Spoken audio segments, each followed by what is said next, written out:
大家好，呢一度咧係我哋三鄉最新嘅別墅萬眾關半島灣別墅，呢度咧係136方嘅，大概咧就係1000平米尺啦。實用面積咧加建咗之後，實用面積咧達到30方，大概係5700尺嘅。跟住鏡頭入嚟睇下，呢個單位咧係非常之實用嘅，總共係3層。呢一邊咧係我哋一個廚房啦，呢邊咧係我哋嘅入嚟呢個區域咧，佢有時候你哋自己發揮設計啦，冇得交換嘅。我哋呢個咧，我哋住呢啲我哋家建堂噶啦，之前咧係中空嘅一家建堂啦，係我哋嘅客廳啦、餐廳啦，同埋咧呢套單位咧，我哋都有做裝修嘅。如果有興趣到時候睇下裝修好嘅單位都俾大家參觀。呢個咧露台咧可以移出嚟嘅，仲有個咁大嘅花園。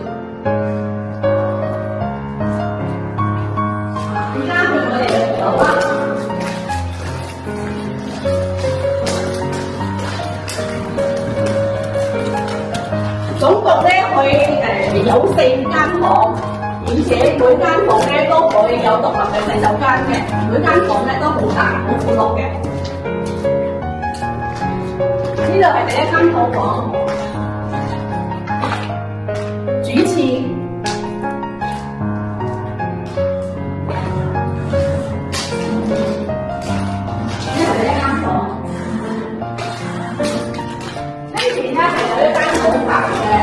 房間啦，呢個區域咧可以做洗手間嘅，可以間咗牆之後咧可以做洗手間同埋衣帽間，好大嘅一個房間，而且有大露台嘅。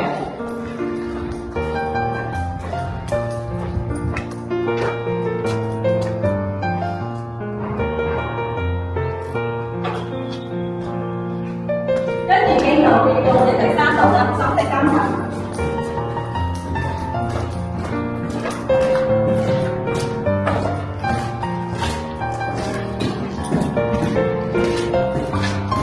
第3層咧都係加建好噶啦，到時候咧業主咧只需要封窗就可以噶啦。呢個係第3間房，到時候可以業主咧封好窗就 OK 啦。呢個房咧都係好闊嘅。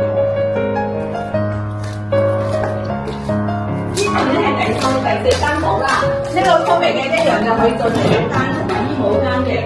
呢個係好大嘅部分。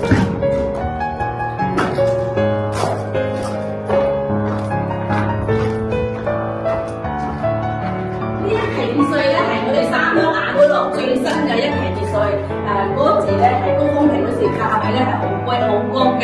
依家我哋呢套單位咧總價咧只需要200萬去買低啦。有興趣買別墅嘅，預算少嘅可以搜算下呢個呢一棟別墅，總價只需要200萬去買低。如果有興趣嘅朋友可以同我溝通啦，或者係帶你實地睇房。